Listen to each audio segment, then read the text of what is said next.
और ब्रेक पर जाने से पहले क्योंकि हम लेजिक सर्जरी के वाले से बात भी कर रहे थे जो कि आजकल लोग बहुत ज़्यादा करवा रहे हैं, तो उसकी अच्छी एज कौन सी है, किस एज में बहुत अच्छे रिजल्ट्स आते हैं, और साथ में आप जो खाते हैं वो बहुत ज़्यादा मैटर करता है। मैं जब आप डाइट कर रहे थे, मैं भी पिछले दिनों जैसे डाइट कर ली थी और बहुत ज़्यादा डाइट कर ली थी, खैर अभी भी कोशिश दोबारा से कर रही हूँ मैं, तो उसमें ब्लैकआउट्स बहुत ज़्यादा होते हैं और कहीं ना कहीं आपका विजन जो है वो ब्लर हो जाता है।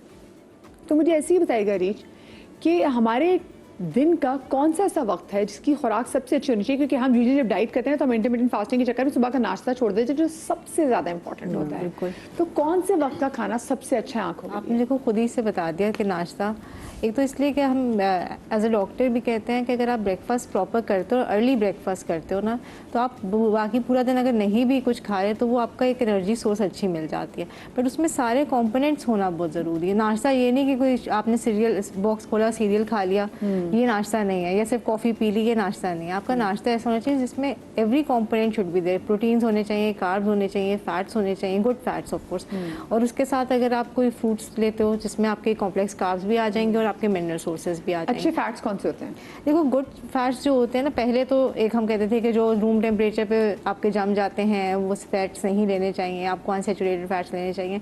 अब कॉन्सेप्ट थोड़ा सा विद टाइम एवरीथिंग चेंजेस। हम कहते हैं कि अगर आपने घी भी लेना तो आप 1 चम्मच लें, लेकिन नाश्ते में ले लें। वरना गुड सोर्सेज ऑफ फैट में नट्स आ जाएंगे, आपका एग की सोर्सेज आ जाएंगी, सी फूड आ जाता है। तो ब्रेकफास्ट में ऑफकोर्स आप सी फूड नहीं खाओगे, लेकिन आप नट्स ले सकते हो।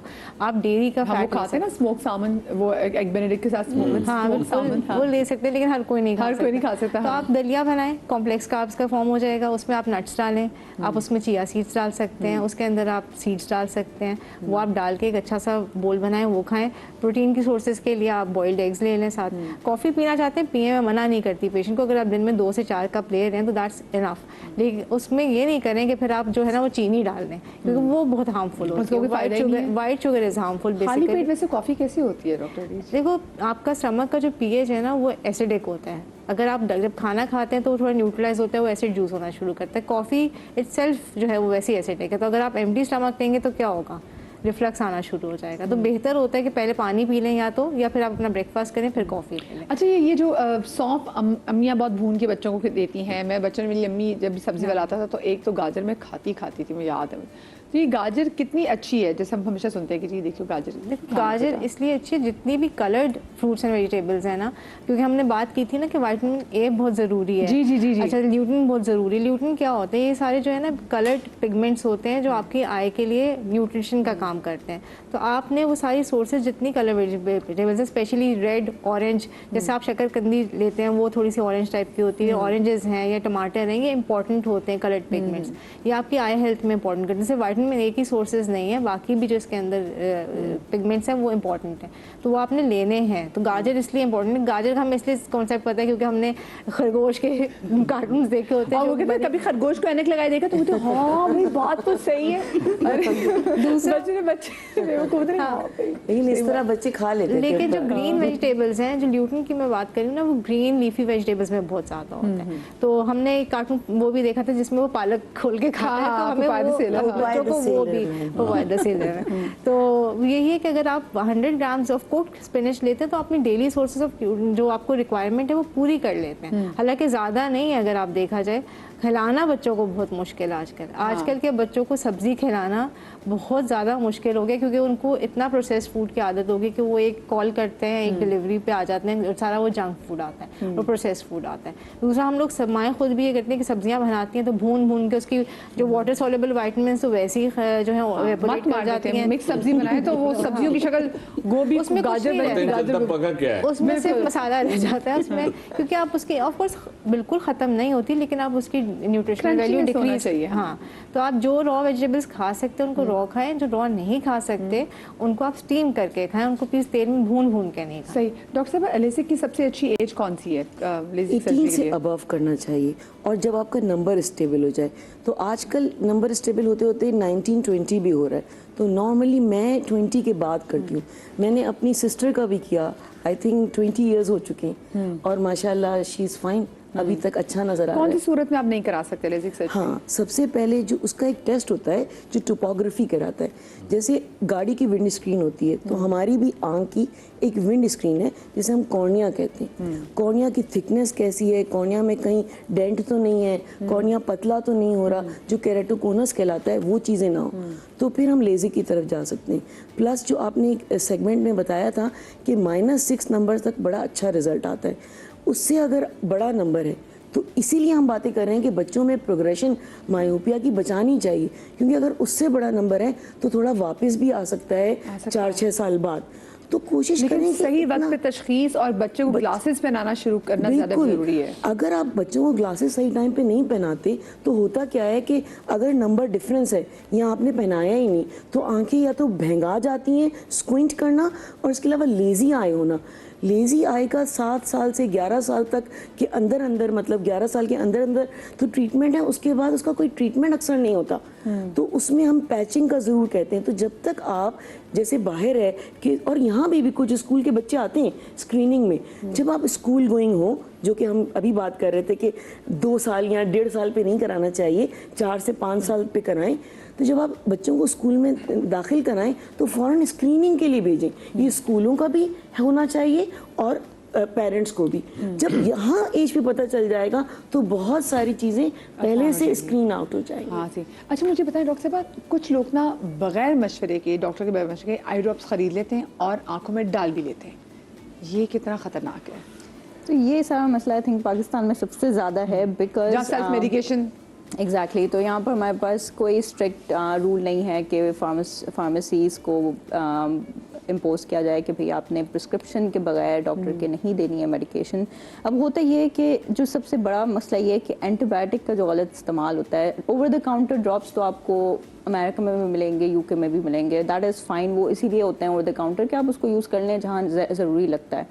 But again antibiotics are something जो कि आपको विदाउट नीड एक तो डालने की ज़रूरत नहीं होती। मैंने मेजॉरिटी को देखा है कि वो डाल रही होती है, और वो भी कॉम्बिनेशन ऑफ एंटीबायोटिक डाल रही होती है, तो एंटीबायोटिक प्लस स्टेरॉइड्स होता है जिसकी कोई नीड ही नहीं होती।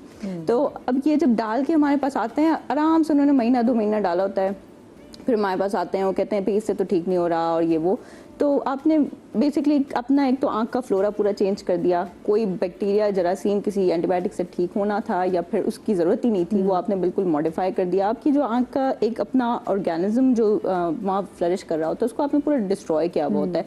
तो इसकी वजह से एक तो कंटिन्यूएशन ऑफ डिजीज़ ज़्यादा लंबी हो जाती है, हमें ऑल्टरनेट देने में बड़ा मसला होता है। तो एक तो ये इसके लिए I would just simply recommend कि एंटीबायोटिक्स स्ट्रिक्टली स्टेरॉइड्स एंटीबायोटिक्स को ओवर द काउंटर ना लें, although it's available but avoid using it, just consult your doctor. अगर वो कहते हैं कि ज़रूरत है तो फिर इस्तेमाल करें, बिकॉज इसके side effects are very so many. इसमें हमारे फार्मेसी वाले जो होते हैं इनका बड़ा रोल होता है। अब पेशेंट जाके कहते हैं आँख में इन्फेक्शन हो रहा है, सबसे जो कॉमन ड्रॉप वो देते हैं वो बेटनेसोल होता है, और Betnesol is a pure steroid. अब अगर आँख में इन्फेक्शन कॉर्निया के ऊपर हो रहा है वो उससे वर्स हो जाएगा। और फिर दूसरा बेटनेसोल के कंटिन्यूस यूज से पेशेंट क्या करता है, पेशेंट नाम याद कर लेता है। अच्छा, अब जब भी उसको कोई प्रॉब्लम होगा वो बेटनेसोल लाएगा, बिल्कुल क्राइम है। और वो बेटनेसोल कभी आप बॉटल देखें उसके ऊपर लिखा होता है for I and year, it's not ऐसा कोई ड्रॉप नहीं है। अच्छा, फिर वो सबको देखा है। And continuous use of Betnesol और एनी स्टेरॉइड ग्लोकोमा करता है, जिसका हम डॉक्टर मुनीरा भी जिक्र करी थी, दैट इज काला पानी। तो दैट वो एक ब्लाइंडिंग कंडीशन हो जाती है। फिर इसी तरह कॉर्निया में अगर इन्फेक्शन है और आपने स्टेरॉइड की जो डिजीज है वो कौन सी एज से उसके चांसेस बढ़ जाते हैं? देखिए, उसका काले पानी या कोई भी आँख की जो डिजीज़ है उसमें ज़्यादातर ये होता है कि वो कंजेनाइटल भी हो सकती है और वो आगे जाके भी हो सकती है। ग्लोकोमा या काला पानी जिसकी हम बात करें, ये एक फैमिली में भी रन कर सकता है। तो अगर जैसे किसी की मदर को काला पानी था या फादर को था, तो उसके जो फैमिली मेंबर्स हैं उसमें चांसेस होते हैं। तो आफ्टर 40 उसकी स्क्रीनिंग ज़रूर होनी चाहिए। उसकी स्क्रीनिंग में 2-3 चीज़ें होती हैं, एक आँख की विजन, दूसरा आँख का प्रेशर, और तीसरा फील्ड्स वो होती हैं जो कि हमारे आसपास, अगर हम स्ट्रेट देख रहे हैं तो हमें आसपास कितना नजर आ रहा है, that is fields. It is very important for everything, for driving and everything.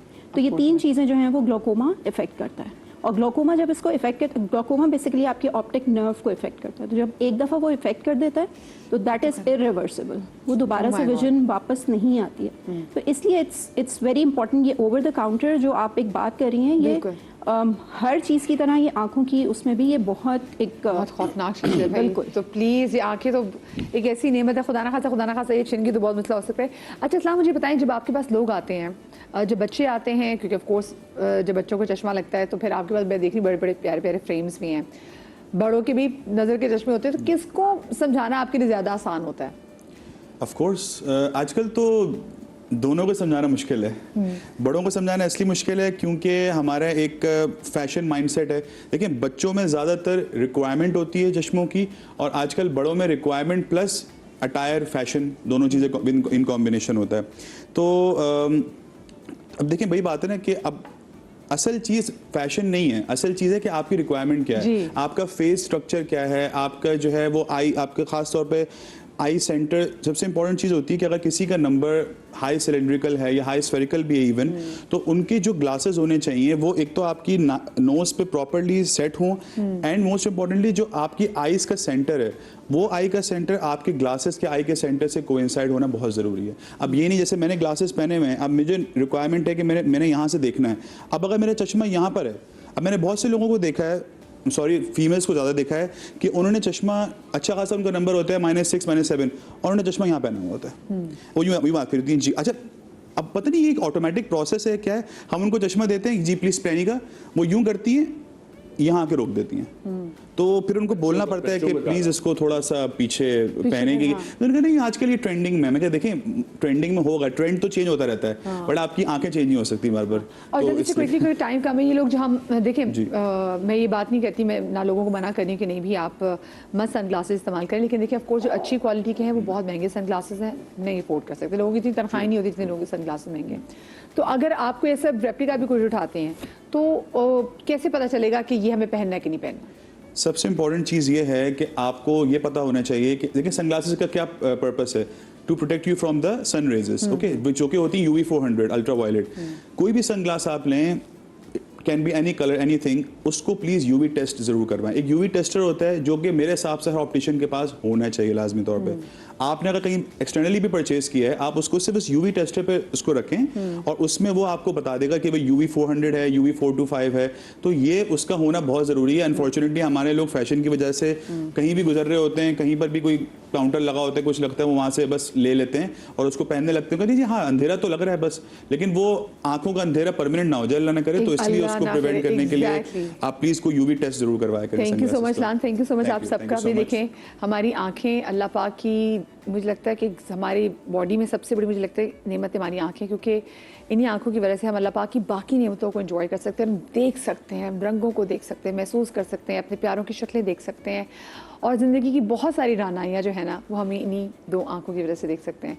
अपनी आंखों का बहुत सारा ख्याल रखें, अपनी आंखों को पाक रखें, अपनी आंखों में लोगों के लिए मोहब्बत रखें, और अपनी आंखों में से कीना जो है ना, अगर वो भी आप निकाल देंगे ना तो उससे भी काफ़ी मसले आपके हल हो जाएंगे। शाद रहिए, आबाद रहिए, अल्लाह पाक आपको औलाद की गम से महफूज रखे। ज़िंदगी तो कल मिलेंगे। अल्लाह हाफ़िज़।